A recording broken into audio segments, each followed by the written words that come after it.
کر رہے تھے، ابھی مناظر اہل سنت عالم بے مثال حضرت علامہ صفی احمد جوکرپوری صاحب ایک بہترین بیان فرما رہے تھے، اس سے پہلے مولانا عمران حنفی صاحب، اس سے پہلے مولانا سید نور عالم صاحب بیان کر رہے تھے۔ ماشاءاللہ ایک نہایتی پر رونق یہ محفل چل رہی ہے، اور ہو بھی کیوں نہ کہ رسول پاک صلی اللہ تعالیٰ علیہ وسلم کی شان میں ان کا ذکر کرنے کے لیے محفل کو سجایا گیا۔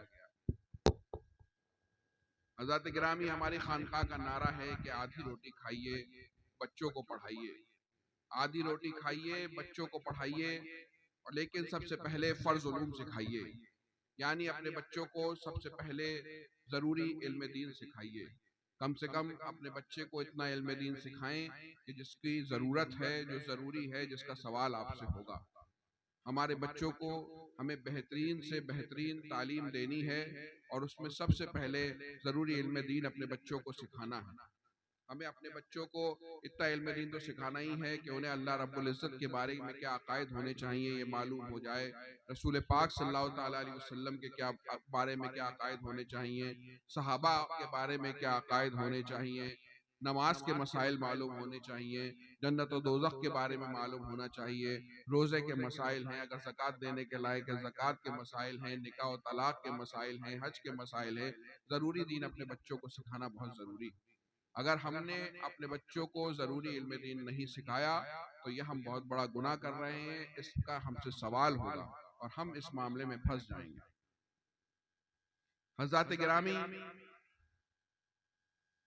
علم دین ہماری بنیاد ہے، یہ مدرسے ہماری ریڑھ کی ہڈیاں، ان کی قوم مسلم کے لیے اس طریقے کی مثال ہے جس طریقے سے بدن میں ریڑھ کی ہڈی ہوا کرتی ہے کہ اگر وہ ٹوٹ جائے تو انسان کا بدن بیکار ہو جایا کرتا ہے، وہ سانس تو لے رہا ہوتا ہے، وہ دیکھ تو رہا ہوتا ہے، وہ سن تو رہا ہوتا ہے، لیکن وہ چلنے پھرنے کے کسی کام کرنے کے لائق نہیں ہوتا۔ یہی مثال ان مدارس اسلامیہ کی ہے۔ یہ مدارس اسلامیہ ہیں جن کی وجہ سے آج ہماری قوم جو ہے زندہ و جاوید ہے۔ یہ علماء اکرام ہیں، یہ مدارس اسلامیہ ہیں جن کی محنتوں سے، جنہوں نے دین کی حفاظت کی ہے، جو دین رسول پاک صلی اللہ تعالیٰ علیہ وسلم کے ذریعے سے صحابہ اکرام سے ہوتا ہوا، صوفیاء اکرام سے ہوتا ہوا ہم تک پہنچا ہے۔ اس دین کی حفاظت علماء اکرام نے کی ہے، اس دین کو علماء اکرام نے بچایا ہے، اور یہ علماء اکرام جو ہیں مدارس سے فارغ ہوتے ہیں، جب یہ مدرسے بنتے ہیں، اس میں بچے پڑھنے آتے ہیں، پھر وہ عالم دین بنتے ہیں، پھر وہ جو ہے دین کی حفاظت کیا کرتے ہیں۔ جو بڑے بڑے علماء اکرام ہوتے ہیں وہ دنیاوی لیول پہ حفاظت کیا کرتے ہیں، جو ان سے کم درجے کے علماء اکرام ہوتے ہیں وہ آپ کے شہر کے لیول پہ حفاظت کرتے ہیں۔ تو مدارس اسلامیہ جو ہے اسلام کی اہم ضرورت ہے۔ ہمیں اپنے مدارس کو حفاظت کرنی ہے، ہمیں اپنے مدارس کو بنانا ہے، ہمیں اپنے مدارس کو تعمیر کرنا ہے۔ اسی کڑی میں یہ پروگرام بھی رکھا گیا ہے کہ قاری مشاہد رضا صاحب جو ہیں آج ایک مدرسے کی سنگ بنیاد کا یہ پروگرام ہے جس کے لیے انہوں نے ہم سب کو یہاں آنے کی دعوت دی ہے، اور آج ہم سب اس نیک کام میں یہاں شامل ہوئے ہیں۔ حضرات گرامی،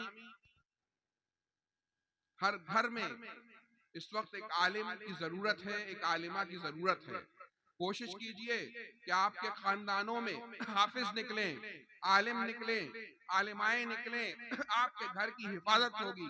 ہماری سب سے بڑی دولت ہمارا دین ہے، ہمارا ایمان ہے، اور اپنے اس دین اور ایمان کو اس دنیا سے بچا کر لے جانا یہی کامیابی ہے۔ کامیابی جو ہے 30 لاکھ روپے کی گاڑی خرید لینا نہیں ہے، 50 لاکھ 1 کروڑ کا مکان بنا لینا نہیں ہے، 80 لاکھ کی شادی کر دینا، سونے کے زیور جہیز میں دے دینا نہیں ہے، بلکہ کامیابی یہ ہے کہ اس دنیا سے صاحب ایمان اس دنیا سے رخصت ہو جاؤ، اپنا ایمان بچا کر لے جاؤ، یہی سب سے بڑی کامیابی ہے۔ ہمیشہ سے شیطان اور اس کے ساتھیوں کا ایمان پہ وار رہا ہے، لیکن یہ دور ایسا چل رہا ہے کہ ایمان کو چرانے والے، ایمان کے دشمن بہت زیادہ لیس ہو کر آ چکے ہیں۔ ہمارے بچوں کے، ہمارے عورتوں پہ ایمان کا خطرہ لاحق ہو گیا ہے، طرح طرح کے جو ہے پروگرام چلائے جا رہے ہیں، انٹرنیٹ پہ ہمارا بچہ جاتا ہے، ماحول ایسا بنا دیا گیا، ٹی وی پہ ایسا ماحول بنا دیا گیا ہے کہ ہمارا بچہ اگر کوئی کھیل کھیل رہا ہوتا ہے تو اس کھیل میں بھی جادوئی اثر ہوتا ہے، دجالی اثر ہوتا ہے، اس کھیل کے ذریعے بھی اسے شرک سکھایا جا رہا ہوتا ہے۔ بچہ جب کھیل کھیل رہا ہوتا ہے تو اس میں دکھاتے ہیں کہ اس کی پاور ختم ہو گئی ہے، اگر پاور بڑھانی ہے تو جا کر کسی پیڑ کے سامنے اسے سجدہ کرنا ہوتا ہے، کسی مورتی کے سامنے سجدہ، تب جا کے اسے پاور ملتی ہے۔ نعرہ تکبیر، نعرہ تکبیر، نعرہ رسالت، حضور امان اہل سنت، حضور امان اہل سنت، نعرہ تکبیر۔ بس بھائی اب نعرے نہ لگائیے گا تاکہ میں سکون سے اپنے بھائیوں سے گفتگو کر لوں۔ تقریریں تو آپ 3 بہترین عالموں کی سن چکے ہیں، چند باتیں اپنے بھائیوں سے کر رہا ہوں۔ تو ہماری جو ڈیوٹی ہے اپنے ایمان کی حفاظت کرنا ہے، اپنے بچوں کے ایمان کی حفاظت کرنا ہے۔ آج فیس بک سے، ٹویٹر سے، سوشل میڈیا پہ ایسے ایسے لوگ بیٹھے ہیں جو بدعقیدگی پھیلا رہے ہیں، ہمارے ایمان کو کھینچنے کی کوشش کر رہے ہیں۔ ایسے ایسے پروگرامز آ گئے ہیں جو ہمیں آزاد خیالی کی طرف لے جا رہے ہیں۔ ایسے دور میں اگر آپ کو اپنا ایمان بچانا ہے تو ایمان کے قلعوں کی یعنی ہمارے مدارس کی حفاظت کرنی ہوگی، مدارس کو بنانا ہوگا۔ ہر شہر میں، ہر قصبے میں، ہر محلے میں، ہر گاؤں میں، ہر صوبے میں مدارس کی ایک جماعت کھڑی کر دینی ہوگی۔ جو مدارس پہلے سے ہیں ان کی حفاظت کرنی ہوگی۔ اور قوم مسلم، اگر تم کسی مدرسے کی خدمت کرتے ہو تو تم کسی مدرسے پہ کوئی احسان نہیں کر رہے ہو، بلکہ یہ تم اپنے لیے، اپنی آنے والی جنریشن کے لیے ان کے ایمان کے بچانے کا انتظام کر رہے ہو۔ یہ تمہاری ضرورت ہے جو آج علماء اکرام پوری کر رہے ہیں، بلکہ وہ علماء اکرام ہم پہ احسان کر رہے ہیں جو مدارس کو بنانے کا اور مدارس کو چلانے کا جو آگے آئے ہیں وہ ہمارا کام کر رہے ہیں، وہ ہمارے ایمان کی حفاظت کا انتظام کر رہے ہیں۔ لہٰذا ہماری یہ ڈیوٹی ہے کہ ہم ان کے ساتھ شانہ بشانہ کھڑے ہو۔ میں مبارکباد دیتا ہوں رضوان بھائی کو جنہوں نے اپنے تباہ حلال کمائی سے زمین کا ایک بڑا ٹکڑا مدرسے کے لیے مدرسے کے لیے مہیا کرایا۔ اللہ تعالیٰ ان کی اس کوشش کو قبول فرمائے، اس کے لیے ان کے لیے توشہ آخرت بنائے۔ جب آخرت میں کسی چیز جو کام نہیں آئے گی اس وقت یہ جو دیا ہوا ان کا یہ زمین ہے، اللہ تعالیٰ اس کو ان کے لیے توشہ آخرت بنوائے۔ مبارکباد کے لائق ہیں وہ بھائی جنہوں نے ابھی 51 ہزار روپے، 2600، 2500، 5000، 50 روپے بھی اگر آپ نے دیے تو آپ مبارکباد کے لائق ہیں۔ بس سچے دل سے حلال کمائی سے آپ پیسہ دیں، اللہ تعالیٰ اس سے قبول فرمائے گا۔ حضرات گرامی، ہمیں اپنے بچوں کو، بچیوں کو دین سکھانے کی ضرورت ہے۔ اللہ تعالیٰ کی دی ہوئی عظیم نعمت ہے یہ اولاد۔ جن بھائیوں کے بہنوں کے اولاد نہیں ہوتی ہے وہ رو رو کے خون کرا کرتے ہیں۔ اللہ تعالیٰ ہر بے اولاد کو صاحب اولاد کر دے، لیکن جن کو اللہ رب العزت نے اولاد عطا فرمائی ہے ان پر یہ ذمہ داری ہو جاتی ہے کہ اس نعمت کو نعمت رہنے دیں، زحمت نہ بنائیں۔ تو ہمارے لیے ہمارے اولاد کی تربیت جو ہے وہ ہم پر فرض ہے، ضروری ہے۔ ہمیں اپنی اولاد کی تربیت کرنی ہے۔ اگر ہم اپنی اولاد کی تربیت نہ کریں گے تو وہی ہوتا ہے کہ ماں باپ بوڑھے ہیں، فون آتا ہے کہ بچے ایک دوسرے کے جان کے دشمن بنے ہوئے ہیں، ذرا ذرا سی دکان کے لیے، مکان کے لیے بھائیوں پہ چاقو نکال لیے ہیں، بہنوں کو پوچھ نہیں رہے ہیں، ماں باپ کو گالیاں دے رہے ہیں، گھر نشہ کر رہے ہیں، گھر پہ پولیس بلوا رہے ہیں، حرام کاریوں میں لگے ہوئے ہیں۔ اس وقت رونے سے کچھ نہیں ہوتا ہے، یقیناً اس میں ان کا بھی عمل شامل ہے، لیکن کہیں نہ کہیں ہماری تربیت میں کمی بھی رہ جاتی ہے۔ تو حضرات گرامی، جب اللہ رب العزت نے ہمیں اولاد دی ہے تو ہمیں اس کی بہترین تربیت کرنی ہے، ہمیں اس کی تربیت کے لیے پلان کرنا ہے، ہمیں اس کی تربیت کے لیے وقت نکالنا ہے۔ ہم دیکھتے ہیں کہ ہمارے بھائی کام سے آنے کے بعد 4 گھنٹے جا کے ڈھابوں پہ بیٹھے ہوئے ہیں، مستیاں کر رہے ہیں، دوستوں کے ساتھ ٹائم، اور بچوں کے لیے ان کے پاس وقت نہیں ہے۔ پھر ایک وقت وہ آتا ہے کہ بچوں کے پاس آپ کے لیے وقت نہیں ہوتا ہے، ان کی تربیت کی عمر نکل جاتی ہے۔ یہ صرف ایک ماں کی ڈیوٹی نہیں ہے بلکہ باپ کا بھی اتنا ہی حصہ ہے کہ ماں اور باپ اور پورا خاندان مل کر ایک بچہ ایک پودے کی مانند ہوا کرتا ہے۔ جس طریقے سے ایک پودے کے لیے پہلے جگہ کو صاف کرنا ہوتا ہے، پھر اس میں اچھا بیج ڈالا جاتا ہے، پھر اس میں ہوا کا انتظام ہوتا ہے، اس میں پانی کا انتظام ہوتا ہے، کاٹ چھاٹ کرنی ہوتی ہے، کیڑوں سے بچانا ہوتا ہے، تب جا کر سالوں میں ایک تناور درخت ہوتا ہے، اور وہ درخت جو ہے وہ آپ کو مالا مال کر دیتا ہے۔ تو یہ بچے جو ہیں یہ بھی ہمارے لیے ایک درخت اور پودے کی مانند ہیں۔ ہمیں بچوں کی پہ بہت دھیان دینا ہے، ہمیں تربیت اولاد کا پورا انتظام کرنا ہے، ورنہ ہم خسارے میں رہیں گے۔ حضرات گرامی، ہمیں اپنے ایمان کی حفاظت کرنی ہے، اپنے بچوں کی تربیت کرنی ہے۔ آج آپ حال دیکھ رہے ہیں قوم کا کیا حال ہے، چاہے وہ ہمارے بچے ہوں چاہے وہ ہماری بچیاں ہوں، ماشاءاللہ بچیوں کے لیے مدرسے کا انتظام کیا جا رہا ہے۔ جس طریقے سے ہمیں علماء کی ضرورت ہے اس طریقے سے ہمیں عالمات کی بھی ضرورت ہے۔ حضرت مولانا صاحب کے یہاں بہترین مدرسہ لڑکوں کا بھی ہے اور لڑکیوں کا بھی بہترین جامعہ ہے، یہاں بھی آپ کے شہر میں بھی جامعات ہیں۔ قاری صاحب بھی ایک بچیوں کا جامعہ جو ہے مدرسہ بنانے جا رہے ہیں۔ ہمیں اپنی بچیوں کو بھی علم دین دینا ضروری ہے۔ اگر ہمارے گھروں میں بچیاں جو ہیں علم دین پڑھیں گی اور علم دین سے آشنا ہوں گی تو وہ جانیں گی کہ حلال کیا ہے اور حرام کیا ہے، اللہ کی رضا کس میں ہے، اللہ کی ناراضگی کس میں ہے، ہمارے ماں باپ کے حقوق کیا ہے، ہمیں اپنی عزت اور پاک دامنی کی کس طریقے سے حفاظت کرنی ہے۔ اگر ہماری بچیاں علم دین سے قریب ہوں گی تو ہمارے معاشرے سدھریں گے، ہماری بچیاں علم دین سے قریب ہوں گی، ہماری بچیاں علم دین سیکھیں گی تو ہمارے گھروں کے ماحول سدھریں گے، ہمارے بچوں کی اچھی تربیت ہوگی، ہماری نسلیں صاف ہوں گی، ہمارے گھر کے ماحول پاک صاف ہوں گے، ہمارے گھریوں میں خوشی آئے گی۔ ہمیں اپنے بچیوں کے لیے جو مدارس بن رہے ہیں ان کو بنانے کا ساتھ بھی دینا ہے، اور جب وہ تعمیر ہو جائیں تو اس میں اپنے بچوں کو پڑھنے کے لیے بھی بھیجنا ہے۔ حضرات گرامی، ہمیں اپنے گھروں کے ماحول کو دینی بنانا ہے۔ ایسا نہیں ہو سکتا ہے کہ ہم نماز نہ پڑھیں اور ہم چاہیں کہ بچے اور بچے نمازی ہو جائیں۔ ایسا نہیں ہو سکتا ہے کہ ہم جھوٹ بولیں اور ہم چاہیں بچے سچے ہو جائیں۔ اگر ہم اپنے بچوں کی تربیت کرنا چاہتے ہیں تو پہلے خود ہمیں ویسا کر کے دکھانا ہوگا۔ ہمیں اپنے گھر کے ماحول کو دینی بنانا ہوگا، اپنے مزاج کو دینی بنانا ہوگا، اپنی زندگی کو اپنے کلچر کو دینی کرنا ہوگا، ہمیں حرام کاروں سے رکنا ہوگا، اپنے شادیوں کی محافل کو ایسا کرنا ہوگا کہ وہ کسی مسلمان کی شادی کی محافل لگے۔ اگر وہاں پہ ڈھول تاشے ہوں گے اور بے پردگی ہو رہی ہوگی اور ناچ گانے ہو رہے ہوں گے تو پھر ہمارا ماحول اسلامی ماحول نہیں بنے گا۔ حضرات گرامی، میں ہر جگہ کہتا ہوں کہ ہمیں اپنے گھر کے ماحول کو دینی بنانا ہے، اپنے بچوں کو ضروری دینی تعلیم دینی ہے، اور میں آپ کو بتاؤں ہمیں اپنی بچیوں کو بھی ضروری تعلیم دینی ہے۔ میں ہر جگہ کہتا ہوں کہ اگر ہو سکے تو ہفتہ وارانہ ورنہ 15 دن پہ ورنہ کم سے کم مہینے میں ایک بار لیڈیز اجتماع کا بھی انعقاد کریے اپنے گھروں میں، یا اپنے گھر کے قریب کوئی شادی گھر ہو، کسی بھائی کا بڑا ہال ہو تو اپنے محلے کی لیڈیز کو بلائیے اور کسی اچھی عالمہ کو بلائیے۔ آج بھائی نے بہت اچھا اجتماع کرایا ہے لیڈیز کا، لیڈیز اجتماع کریں۔ جب ہماری لیڈیز دیندار ہوں گی، ہماری بہنیں دیندار ہوں گی تو ہمارا پورا معاشرہ دیندار ہوگا۔ جب وہ خدا اور رسول کے بارے میں جانیں گی، اللہ کی رضا کے بارے میں جانیں گی، انہیں شوہر کا مقام معلوم ہوگا، والد کا مقام معلوم ہوگا، بچوں کی تربیت کے بارے میں معلوم ہوگا، تو ہمارا گھر جو ہے ایک اصلاحی گھر ہوگا۔ تو ہمیں انشاءاللہ اپنے اپنے یہاں پر مدارس کے قیام میں بھی ساتھ دینا ہے، اپنے گھر میں دینی ماحول بھی بنانا ہے۔ جب ضروری دینی تعلیم ہم اپنے بچوں کو دے دیں تو پھر ہمیں دنیاوی تعلیم کو بھی حاصل کرنا ہے۔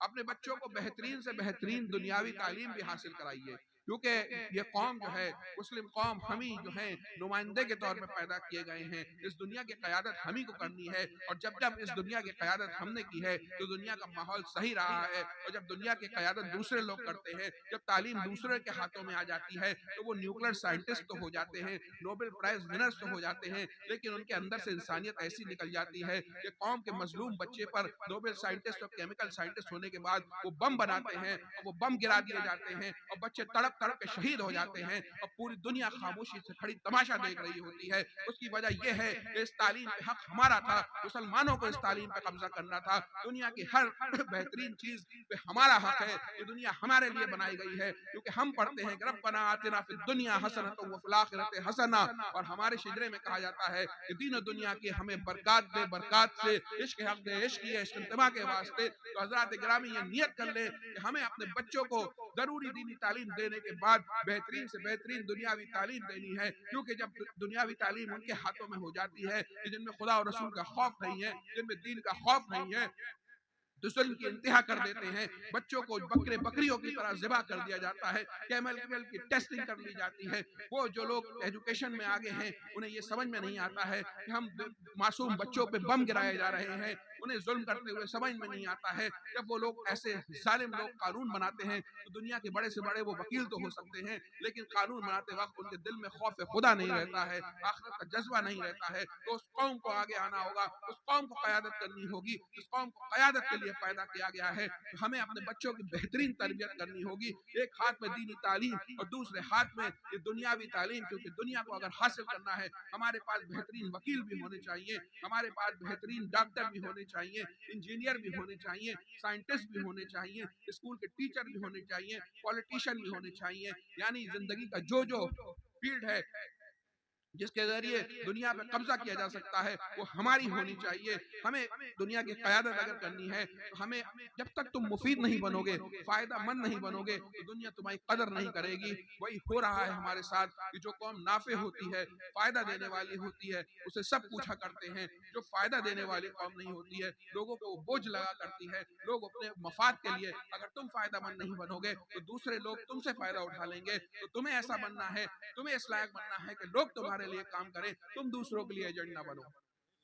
حضرات گرامی, اس نیت سے اپنے بچوں کو تیار کریں کہ میں اللہ کی رضا کے لیے اپنے بچے کو ڈاکٹر بناؤں گا, کہ میرا بیٹا انشاءاللہ ایسا بہترین ڈاکٹر بنے گا کہ وہ ہزاروں مریضوں کا علاج کرے گا. ہمارے اپنے اسپتال ہوں گے, ہمیں کبھی ہمارے بچوں کو کرونا کے زمانے میں ہمارے مریضوں کو بھگا نہیں دیا جائے گا نام دیکھ کر, بلکہ ہمارے لوگوں کے علاج ہوں گے. ہم خود ملک کے بہترین ڈاکٹر بنیں گے, ملک کے بہترین سائنٹسٹ بنیں گے, ملک کے بہترین انجینئر بنیں گے, ٹیچر بنیں گے, وکیل بنیں گے. ہمارے مسجد و مدارس کے جب کیس آئیں گے تو ہم خود اس کی پیروی کریں گے. ہمارے پرسنل لاء کے مسئلے آئیں گے, ہم خود جا کے اس کی پیروی کریں گے. ہماری قوم کو اتنا مضبوط ہونا ہے, ہمارے علماء اکرام کی قیادت میں ہمارے دنیاوی تعلیم حاصل کرنے والے لوگوں کو چلنا ہے. ایسے لوگوں کو آگے آنا ہے جو علماء کی جوتیاں اٹھائیں اور بہترین ڈاکٹر ہوں, بہترین پروفیسر ہوں. جب اس طریقے سے ہمارے قوم کی تشکیل کی جائے گی تو انشاءاللہ پھر سے مسلم معاشرہ ترقی کرے گا. یقین مانیے ہم وہ لوگ تھے کہ ہمارے رسول پاک صلی اللہ تعالیٰ علیہ وسلم کی تعلیمات صحابہ میں پہلی,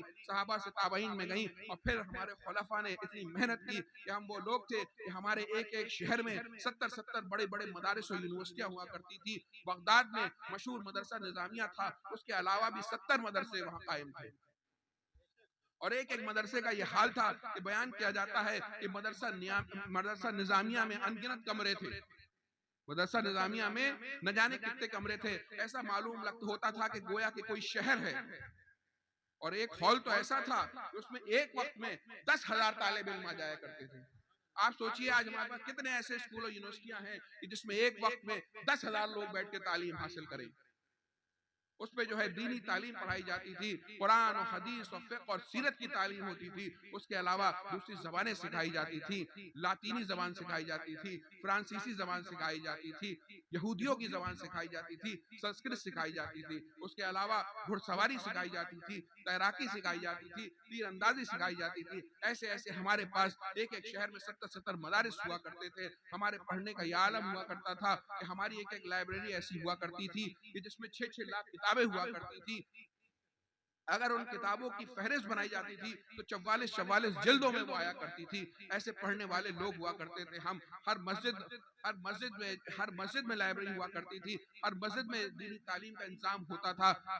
قرطبہ کا شہر تھا, قرطبہ کے شہر میں مسلمانوں نے اپنی ایسی ایسی تعلیم گاہیں قائم کر رکھی تھی کہ یورپ سے آ کر لوگ وہاں پر پڑھا کرتے تھے. یورپ کے بادشاہ اپنے بچوں کو ہمارے جو ہے ہمارے اساتذہ کے پاس بھیجا کرتے تھے, سفارش کے خط لکھ کر بھیجا کرتے تھے کہ ہمارے بچوں کو بھی اپنے مدرسے میں جگہ دے دیا کریں. بیان کرنے والوں کا بیان ہے کہ یعنی کتنے فرانس کے, جرمنی اور برٹین کے لوگ آ کر اسپین میں مسلمانوں سے تعلیم حاصل کیا کرتے تھے. پھر ہم نے تعلیم کا دامن چھوڑ دیا اور انہوں نے ہماری سیکھی ہوئی تعلیم لے لی اور آج وہ ہم پہ ظلم کر رہے ہیں. حضرات گرامی, ہمیں اپنا کھویا ہوا زیور کو واپس لینا ہے, اپنی کھوئی ہوئی طاقت کو واپس لینا ہے, ورنہ جو حال آج وہاں ہے کل کہیں بھی ہو سکتا ہے, ہمارا بھی حال ہو سکتا ہے. لوگوں کے بڑے خواب ہمارے بارے میں بھی ہیں. ہمیں اگر اپنی حفاظت کرنی ہے تو اپنے آپ کو مضبوط بنانا ہوگا, اور اس کو مضبوط بنانے کی سب سے پہلی کڑی یہ ہے کہ اپنے آپ کو دین میں مضبوط بناؤ, اپنے گھر سے دین کا ماحول پیدا کرو. جب دنیا کے ساتھ سب سے پہلے دین میں مضبوط ہوگے وہی تمہاری کامیابی ہوگی, تبھی کوئی ہمارا بال بیکا نہیں کر پائے گا. حضرات گرامی, ہمارے یہاں یہ عالم ہوا کرتا تھا خلفاء کے یہاں کہ جو اسلامی خلیفہ ہوا کرتے تھے وہ پوری اسلامی سلطنت میں اپنے لوگ پھیلا دیتے تھے. اسلامی سلطنت کے باہر جا کے لوگ پھیلا دیتے تھے, سونے کی اشرفیاں لے کے جاتے تھے, اور کہیں بھی کوئی مخطوطہ یعنی پرانی ہاتھ سے لکھی ہوئی کتاب ہوتی تھی اس کو خرید کے اسلامی دنیا میں لے آیا کرتے تھے, بغداد میں لے آیا کرتے تھے. وہ بغداد کی لائبریری میں رکھی جاتی تھی, پھر اسے ہمارے لوگ پڑھا کرتے تھے. اگر دنیاوی کوئی بڑا عالم کہیں ہوتا تھا تو ہمارے خلفاء لکھ کے بھیجتے تھے ان کے بادشاہوں کو کہ اگر وہ جو ہے فرا فلسفی تم ہمیں بھیج دو گے تو ہم تمہیں 40 من سونا دیں گے. لیکن اسے تم ہمارے دربار میں بھیج دو اور زندگی بھر کے لیے ہم تم سے جو ہے معاہدہ کرتے ہیں کہ ہم تم سے جنگ نہیں کریں گے. اور ایک ایک فلسفی اور ایک ایک عالم کو اپنے یہاں لے آیا کرتے تھے, پھر اپنے علماء کے ساتھ بیٹھاتے تھے, ان کے فلسفے کو بھی اسلامی کر لیا کرتے تھے, دنیاوی علوم پہ بھی ہم عبور حاصل کر لیا کرتے تھے. ہمارے ایک پوپ کہتا ہے کہ جتنے قابل لوگ ان کے ہاں اسپین میں ہیں, کوئی ہماری پوری قوم میں ایسا ایک قابل نہیں ہے کہ ان کی لائبریری کا دربان بھی بن سکے. علماء اکرام کا اگر کوئی کتاب کا ترجمہ کرا کرتے تھے یا کوئی کتاب لکھ دیا کرتے تھے تو علماء اکرام کو سونے سے تول دیا جاتا تھا. ہم نے علم کی ایسی قدر کی, پھر دنیا نے ہماری ایسی قدر کی کہ دنیا پہ ہم نے کئی سو سال تک حکومت کی ہے. ہم وہ قوم ہیں جس نے اس دنیا پہ حکومت کی ہے اور دنیا کو قاعدے سے چلایا ہے. لیکن جب ہم عیاشیوں میں پڑ گئے, ہم جو ہے علم دین اور علم دنیا کا ہم نے دامن چھوڑ دیا, تو اس کے بعد ہمارا یہ حال ہوا ہے کہ ہم سب کے سامنے ہیں. ہماری آنکھیں اپنے بھائیوں کو قتل ہوتے ہوئے, ان پہ ظلم ہوتے ہوئے روتی تو ہیں, لیکن ہم سوائے دعا کے کچھ کر نہیں سکتے. دعا بھی ایک بہت بڑا ہتھیار ہے, لیکن ہم سوائے دعا کے کچھ کر نہیں سکتے. تو ہمیں سب سے پہلے علم دین میں مضبوط ہونا ہے, علم دنیا کو حاصل کرنا ہے, ہمیں اپنی تجارت کو مضبوط کرنا ہے, ہمیں اپنے ایمان کو مضبوط کرنا ہے, ہمیں خود کو اللہ اور رسول سے ایماندار بنانا ہے, ہمیں خود کو اپنے آپ کو ایماندار بنانا ہے, اپنی تجارت کو مضبوط کرنا ہے. ایک ایماندار تاجر بہت کچھ کر سکتا ہے. آج دوسروں کے پروڈکٹ ہیں, کوکا کولا اور پیپسی امریکہ میں بیٹھے ہوئے ہیں اور نیپال اور ہندوستان کے گاؤں گاؤں میں ان کا پروڈکٹ بک رہا ہے. کیسے انہوں نے اتنے بڑے پروڈکٹ کھڑے کر لیے کہ مسلمان تاجر اپنے پروڈکٹس کو آگے بڑھا نہیں سکتے. لیکن ہمارا تو عالم یہ ہے کہ کس طریقے سے بھائی کا پیسہ مار لیں, کس طریقے سے جو ہے پارٹنر کو دھوکہ دے دیں, کس طریقے سے اس کا پیسہ رکھ کے ہضم کر جائیں. جب بری نیت سے کام کرو گے تو آگے کیسے بڑھو گے؟ دوسری پڑھ لیجئے.